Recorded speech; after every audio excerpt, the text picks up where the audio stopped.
Slanty.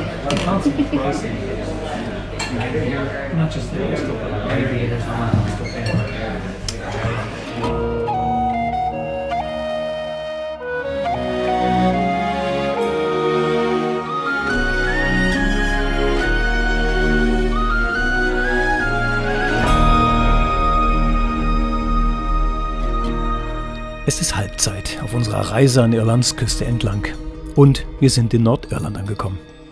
Der Wild Atlantic Way, der wird hier zur 200 Kilometer langen Causeway Coastal Route und die führt durch Landschaften und mystische Orte, die echt das Zeug dazu haben, einen in eine andere Welt mitzunehmen. Und an den Drehorten des Fantasy-Epos Game of Thrones, die man hier in ganz Nordirland finden kann, da gelingt uns das fast sogar. In Derry, Londonderry, da treffen wir auf die unübersehbaren Erinnerungen an die gewalttätigen Auseinandersetzungen zwischen Protestanten und Katholiken, die hier in den 1970er Jahren eskalierten. In Belfast schließlich, da reisen wir 110 Jahre zurück in die Zeit der Titanic, die hier bei der Werft Harland & Wolff gebaut wurde. Und in der Nähe von Dublin schließlich, da können wir endlich die herzliche Einladung von Lorcan einlösen und erfahren, was irische Gastfreundschaft bedeutet. Und kurz hinter Dublin, da lassen wir unsere Reise an Irlands Küste entlang in den einsamen Wicklow Mountains ausklingen.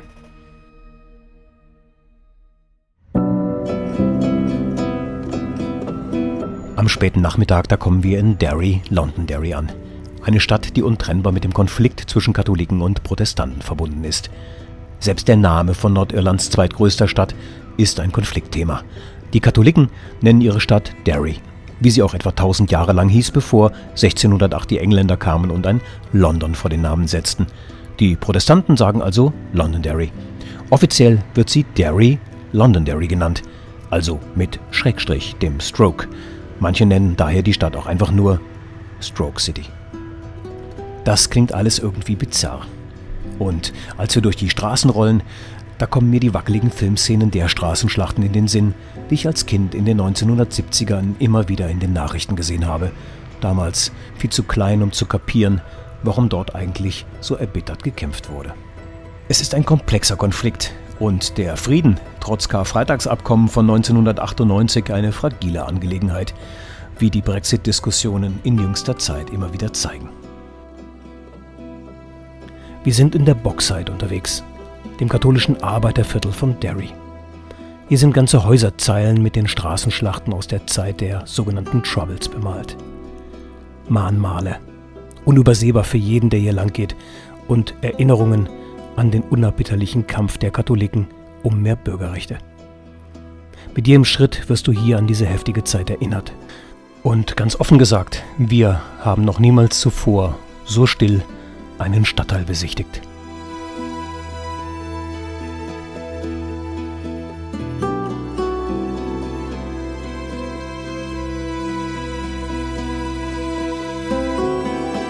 Die Grenzen zwischen den katholischen und den protestantischen Stadtvierteln, die haben ihre Zeit überdauert und sind auch heute noch unübersehbar.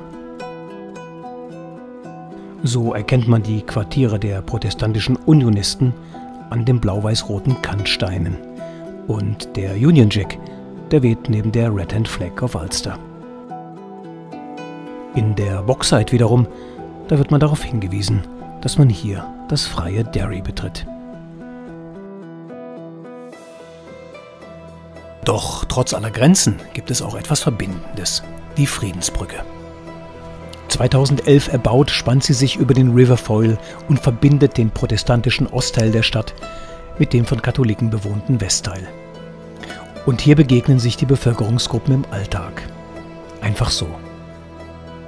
Auf der Westseite der Craigavon Bridge wiederum, da steht eine Statue von Maurice Heron, einem Bildhauer aus Derry, Londonderry. Hier stehen sich zwei Menschen gegenüber, getrennt durch einen Graben. Sie strecken sich die Hände entgegen. Und es schaut fast so aus, als ob sie sich berühren.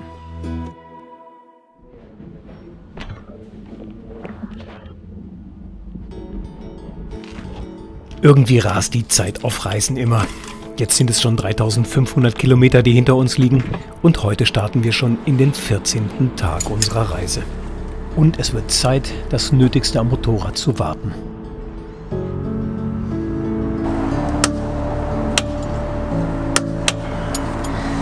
Ich muss die Bremsbeläge hinten wechseln. Und jetzt rufe ich gerade bei Honda in Belfast an. I will try it. Yeah, 12 o'clock. See you on Wednesday. Bye bye.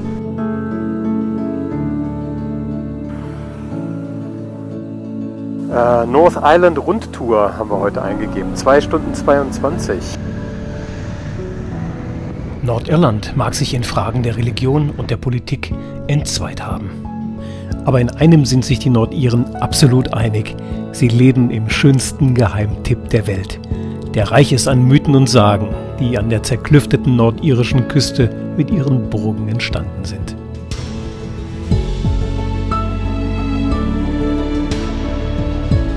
Causeway Coastal Route. Wir fahren die Causeway Coastal Route entlang, eine 200 Kilometer lange Küstenstraße, die sich fast nahtlos an den Wild Atlantic Way anschließt. Das Beste an dieser Strecke ist einfach alles. Ihr Verlauf, das Panorama und die nordirischen Attraktionen, die sich entlang der Route bis nach Belfast wie an einer Perlenschnur aufreihen.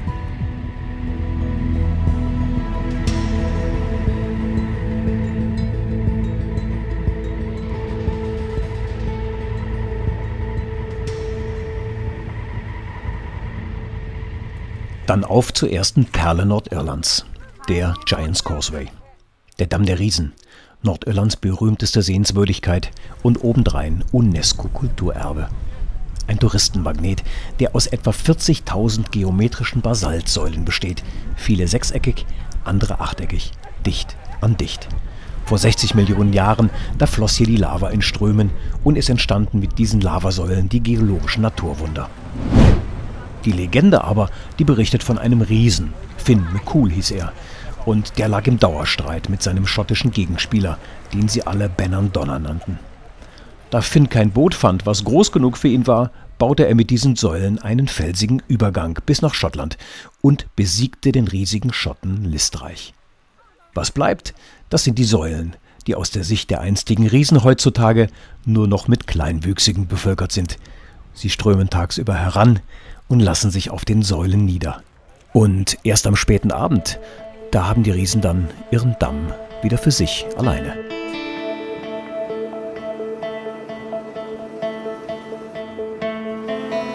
Hier, Winnivernac. Das ist das.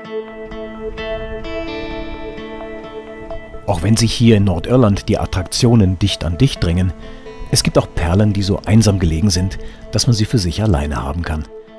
Wir biegen in ein Fichtenwaldstück ein und diese schnurgerade Schotterstraße steigt langsam aber stetig bis auf 300 Meter an und führt uns direkt auf das Hochplateau von Binivenek.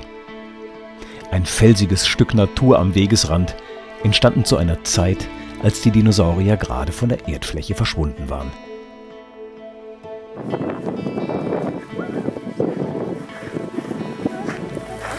Oi! Von weitem könnte man diesen Lavaberg für eine riesige Festung halten. Damals meinten die Wikinger, ursprünglich gekommen, um das Kloster von Derry zu plündern, im Nebel eine riesige Burg zu erblicken und nahmen Reißaus.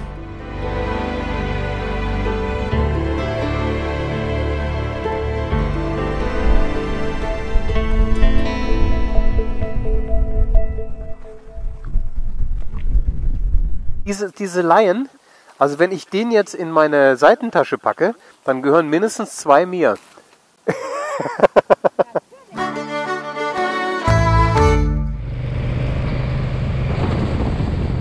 Das ist der Beweis. Einsame Strecken, die gibt es trotz der Hochsaison an der Antrim Coast immer noch. Und sogar einsame Buchten. Kurz hinter Ballycastle, da biegen wir zur Murlough Bay ab. Und der Weg runter zur Bucht, der ist nicht nur mit einem einmaligen Panorama ausgestattet, sondern auch mit irischer Freiheitsgeschichte. Etwas abseits der Straße steht ein Holzkreuz und erinnert an Roger Casement, einem irischen Freiheitskämpfer. Von den Briten als Verräter und von den Iren als erster Nationalheld angesehen. wurde 1916 wegen Hochverrats verurteilt und gehängt. Der Tod, so schrieb er kurz vor seiner Hinrichtung, der ist nicht dunkel, der ist nur tieferes Blau, so wie das Meer an der Küste Antrims.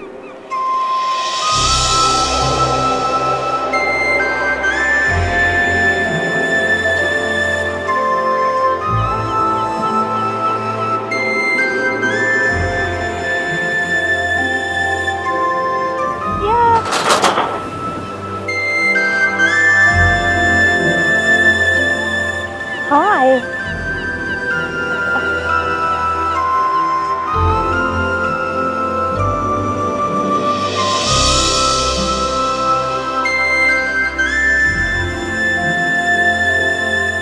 Von hier aus kann man an klaren Tagen sogar bis nach Schottland schauen. Und in klaren Nächten das Leuchtfeuer vom Mull of Kintyre sehen.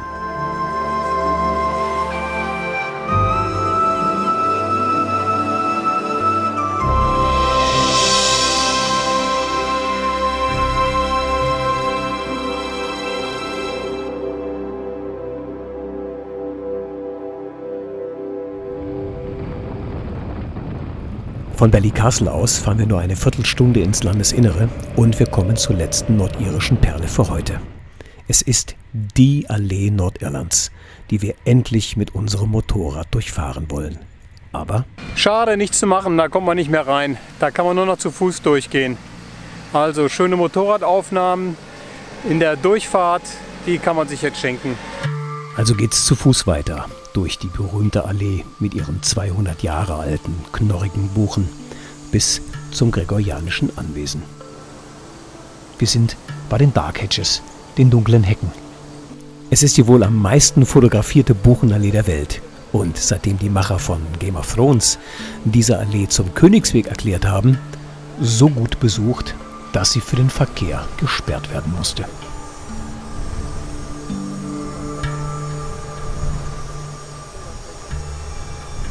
Wenn man sich die Dark Hedges anschaut, dann stellt man fest, wenn man durchgeht, dass es immer wieder Lücken gibt, weil einige Bäume einfach im Laufe der Jahrhunderte nicht wirklich gut durchgehalten haben.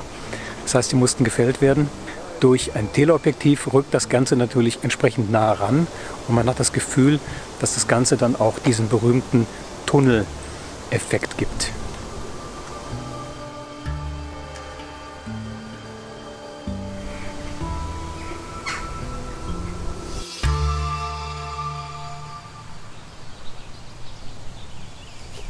Also, lieber Michael, nee, Michael hieß er gar nicht, Martin hieß er, ne?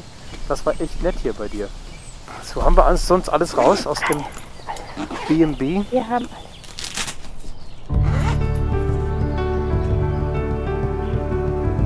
Lässig, irgendwie. Sie könnten das.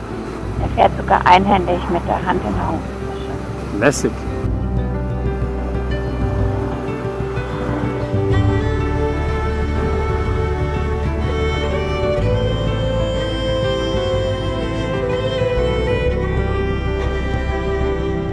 Die letzte Etappe an der 30 Meilen langen Antrim Coast hat für uns begonnen.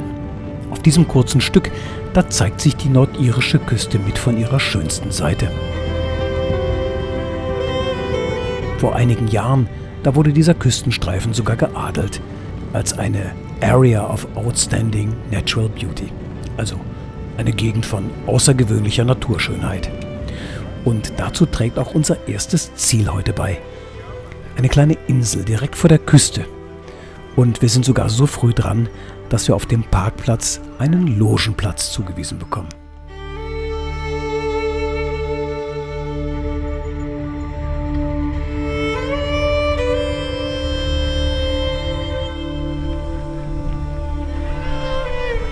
Ein weiteres touristisches Highlight hier in Nordirland, die Carrick-Gereed-Hängebrücke, vor über 200 Jahren von Fischern erbaut, um besser zu den Lachsfanggründen zu kommen, ist heute wirklich eine der Top-Attraktionen hier in Nordirland.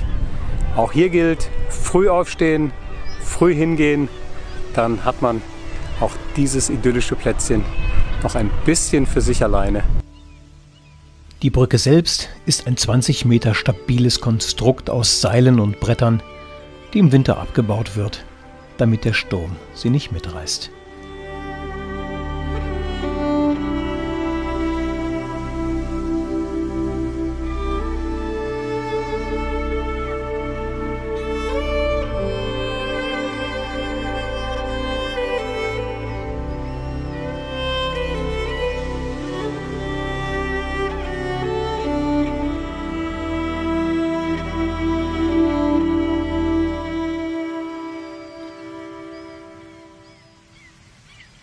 Routenplanung und North Island.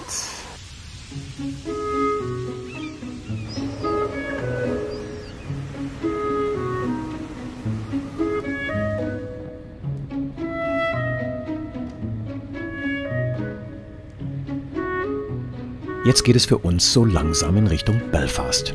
Und obwohl wir noch nicht so richtig weg sind, blicken wir jetzt schon etwas wehmütig auf die Antrim Coast mit ihren gerade mal 50 Kilometern zurück. Es ist wirklich beeindruckend, was die Natur auf einem so kurzen Stück Küste alles erschaffen kann. Und als wir auf den Zubringer nach Belfast einbiegen, da ist uns eigentlich gar nicht so nach Metropole. Einfach mal eine kleine Verschnaufpause wäre jetzt gut. Sorry Belfast, du hast bestimmt mehr Aufmerksamkeit verdient. Aber dass wir am Ende dann doch nicht nur verschnaufen, das liegt einzig und alleine an dem Hotel. Da hat uns Booking wirklich ein tolles Hotel vorgeschlagen, das Titanic Hotel Belfast, direkt gegenüber vom Titanic Museum gelegen. Ist zu unserer Überraschung viel mehr als nur ein Übernachtungsort. Denn hier hat die größte Werft der Welt residiert, Harland und Wolff. Wo heute die Bar ist, da waren früher die Zeichenbüros der Werft. Hier entwarfen innovative Schiffsbauer ab den 1880er Jahren die luxuriösesten Schiffe dieser Zeit. Auch die Titanic ist hier auf dem Zeichenbrett entstanden. Und diese Zeit, die ist hier im Hotel gekonnt konserviert worden. 1700 Schiffe wurden hier entworfen und gebaut. Und wie so oft in der Geschichte überstrahlt ein Name, ein Ereignis alles andere. Und hier ist es die Titanic. Und direkt neben der Treppe links, da war das Büro des ehemaligen Chefkonstrukteurs der Titanic, Thomas Andrews, der damals bei der Katastrophe mit an Bord war und auch sein Leben verlor. Unser Zimmer, das ist im 2. Stock und liegt direkt über dem Raum des ehemaligen Chefkonstrukteurs. Und dieser Raum ist heute unser Kinosaal. Ein merkwürdiges Gefühl, der Geschichte hier so nah zu sein. Sie ist das größte bewegliche Objekt, das Menschen je schufen. Das größte aller Zeiten. Unser Chefkonstrukteur Mr. Andrews hat sie vom Kiel aufwärts erschaffen. Man kann da vorne schon die Freiheitsstatue sehen. Ganz klein natürlich.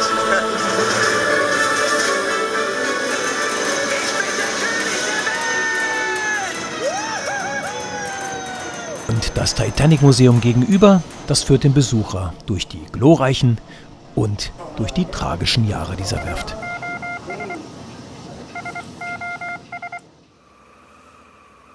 Thank you very much. Bye bye.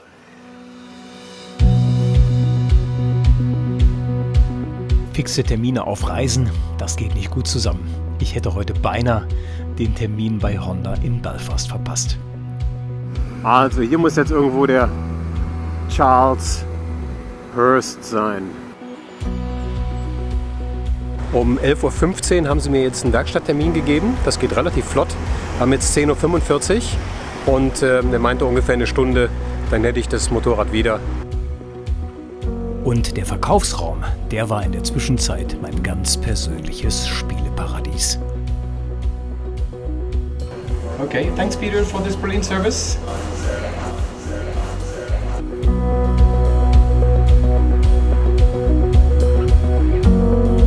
Als ich zurück im Hotel bin, da ist es schon 1. Es wird Zeit, dass wir unsere Tour wieder aufnehmen. Also schnell die Koffer bestücken, dann noch ein herzliches Goodbye und All the Best vom Hotelmanager und ein kurzer Tankstopp mit Besuch im Schokoshop. Wie heißen die denn, die Dinger noch mit den also die du immer auch mal selber gemacht hast? Schokokrossis. Schokokrossis. Lecker. Ja, Crunchy Rocks, so ähnlich wie Schokokrossis. Und dann nehme ich noch 2 Picknick mit. Oder magst du lieber einen Lion? Oh, ein Lion. Magst du einen Lion? Ja. All for you, my dear. Ist den so verpressen?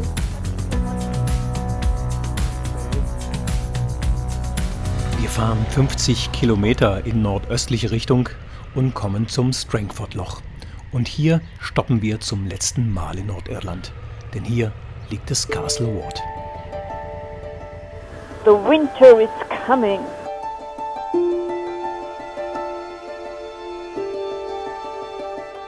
Es wäre wohl eine Burganlage von vielen geblieben, wenn die Location Scouts von Game of Thrones hier nicht die Festung Winterfell der Familie Stark angesiedelt hätten. Das sind die Guten und die Tapferen dieser Gut- und Böse-Geschichte. Schon wieder diese Mammutserie, denkt sich jetzt vielleicht der ein oder andere. Aber es ist doch schwer in diesem Land nicht auf die Spuren dieses Quotenhits zu stoßen. Here. Is that sort of copied? Yeah. So very clever. You know. And the round ones are... Didn't exist. No, they are. How young he was. Yeah, that's what everybody says. How they go young with he that. was. Wow. Yeah. Rund 70% aller Drehorte dieser Serie, die liegen in Nordirland. Klar, dass das Fans scharenweise anlockt. Das Land hat es sogar geschafft, sich mit dieser Serie ein neues Image zu geben. Für viele ist Nordirland mittlerweile nur noch Westeros, wie die fiktive Welt heißt, in der die Geschichte spielt. Und eben nicht mehr das Land der Troubles.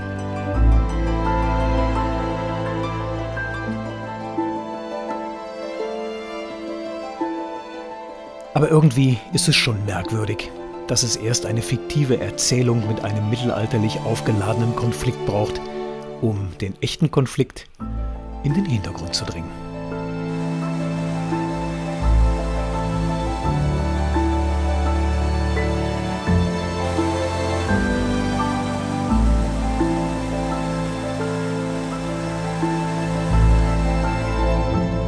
Und das Tagesquiz, das bietet heute für echte Fans eine wirklich leichte Frage.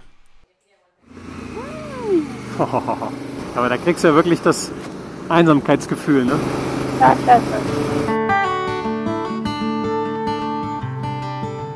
Von Castle Ward aus, da touren wir durch das County Down, mitten hinein in die erhabene Bergwelt der Mourne Mountains. Und die letzten Meilen hier in Nordirland, die enden für uns dann am Fähranleger in Greencastle.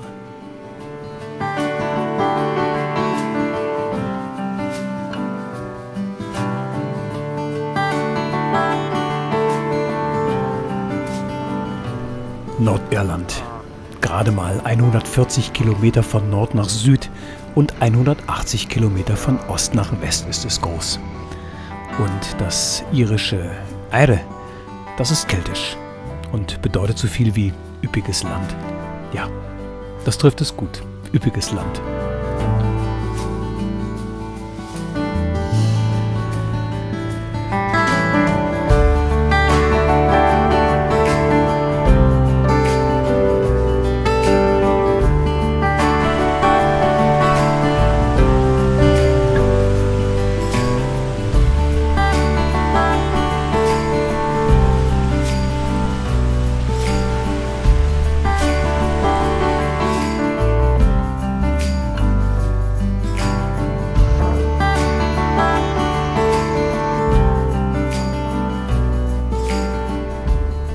Durch den ehemaligen Gletscherarm des Carnington-Loch, da verläuft die unsichtbare Grenze zwischen Nordirland und der Republik Irland.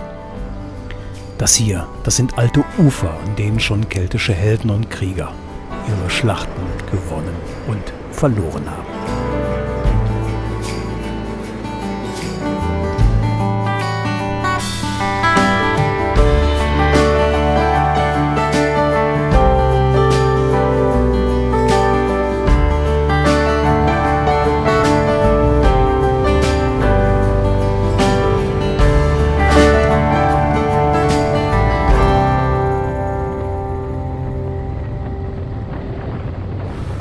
Meter in die Dog Street, Ach so, wir müssen dann rechts. 30 Meter in die Church Street. Der kleine Ort, der heißt Howth und liegt auf einer Halbinsel in der Dublin Bay. Und wir suchen gerade Lorcans Haus. 3 Wochen ist es nun schon her, dass der Ire uns eingeladen hat, ihn zu besuchen. Hier muss das sein. Hi, Lorcan. How are you? Hi. Thank you, Lorcan. Persönlich kennen wir den herzlichen Iren aber erst seit unserer Ankunft. Was uns aber miteinander verbindet, das sind Motorradreisen und die gleiche Maschine. Und das ist dann fast so, als ob man miteinander verwandt ist. Kurze Zeit später dann, da schlendert er mit uns an den Ginsterbüschen vorbei, an den Klippen von Howth mit seinem Leuchtturm entlang, der den Schiffen seit über 200 Jahren schon den Weg in die Hauptstadt Irlands zeigt.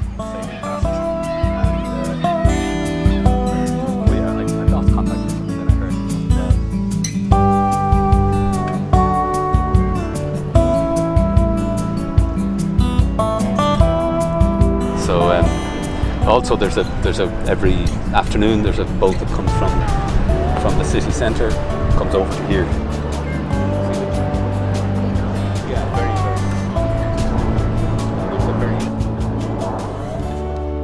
Und dann lassen wir den Tag am Hafen ausklingen mit frischem Fisch und in bester Gesellschaft.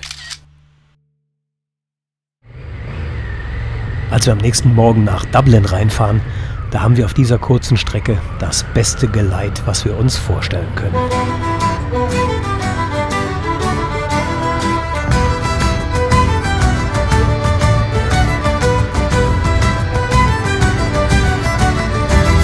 Beim Abschied dann bedankt er sich für unseren Besuch. Und dann sagt er, dass wir ihm versprechen müssen, wiederzukommen. Und das versprechen wir ihm, aber so etwas von gerne.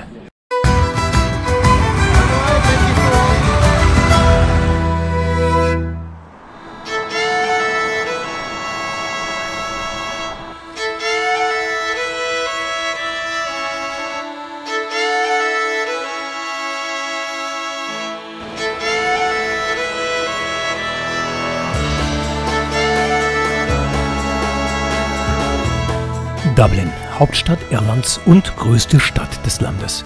Gut 500.000 Einwohner leben hier, ohne U-Bahn. Alles spielt sich hier oberirdisch ab. Und im Sommer ist Dublin lebendig wie ein voller Pub.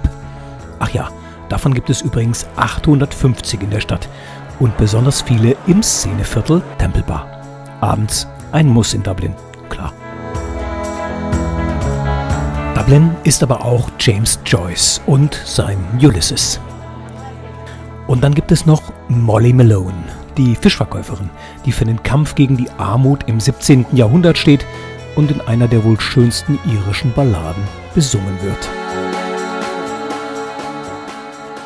Nicht zu vergessen U2 und Bono.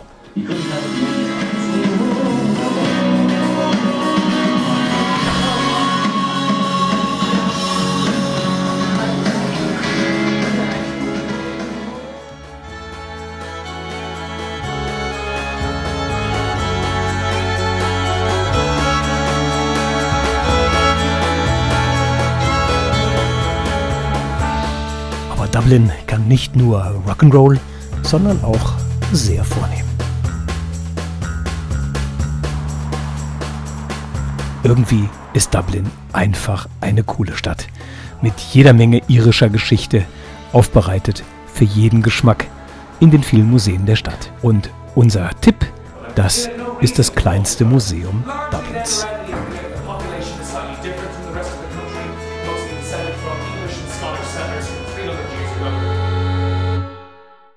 Das sind die Wicklow. Hier ist Glendalough, da. Das ist der Upper Lake.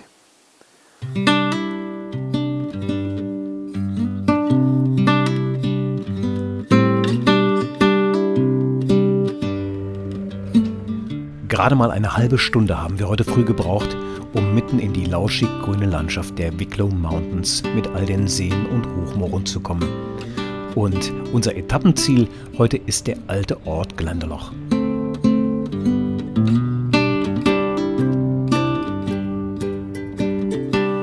Na, hier oben blüht die Heide noch nicht. Aber so früh, oder? Fängt gerade an. Wir fahren auf der R115, eine alte Militärstraße, die sich knapp 60 Kilometer von Nord nach Süd über den Rücken der mystischen Wicklow Mountains schlängelt. Die Iren haben diese heutige Touristenroute den Briten zu verdanken. Ursprünglich wurde sie nach dem Aufstand von 1798 gebaut. um die irischen Rebellen besser aufzuspüren, die sich hier versteckten.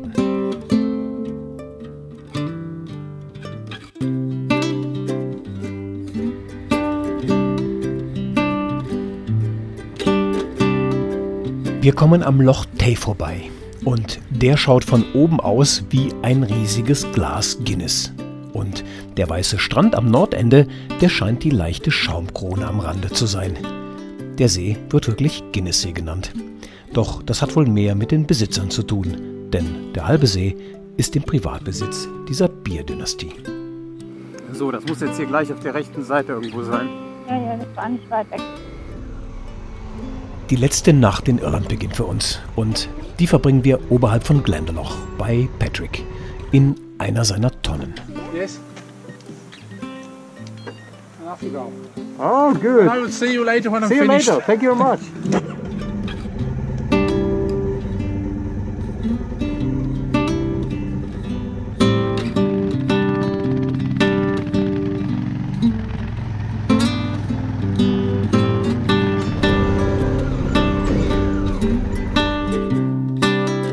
Nur ein paar Meter weg von dem Parkplatz, auf einem kleinen Kiesweg, geht es dann also zu diesen Holztonnenhäusern. Glamping nennt Patrick das. Und das besteht aus einem großen, bequemen Bett, den Sanitäranlagen mit einer großen Küche im Haupthaus am Parkplatz und eine gemütliche Terrasse. Und vermisst haben wir gar nichts. Das Einzige, was es jetzt noch braucht, um unseren letzten Abend in Irland für uns rund zu machen, das ist ein kleiner Spaziergang ins Dorf, zum Irish Pub. So we take two of them. Was hast du denn da? Already?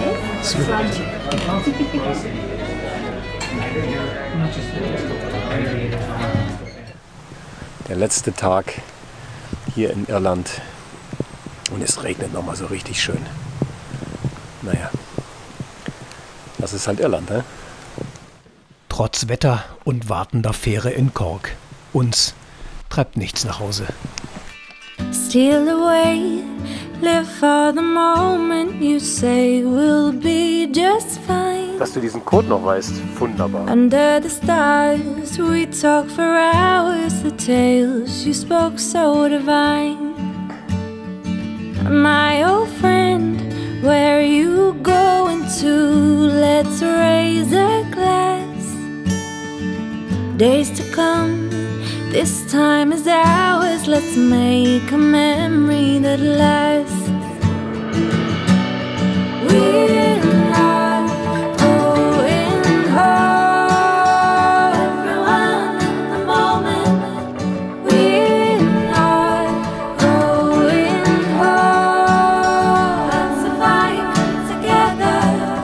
We're not going home. We're not going home.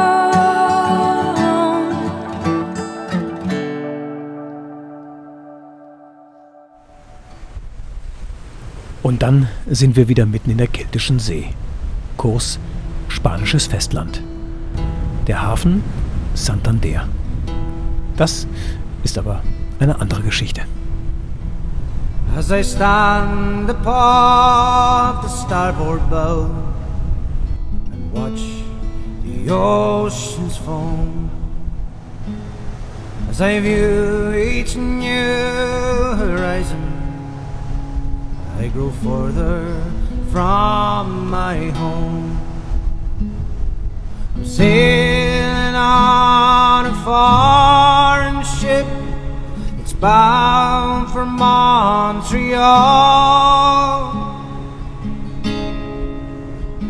but I did the world to make my destination, and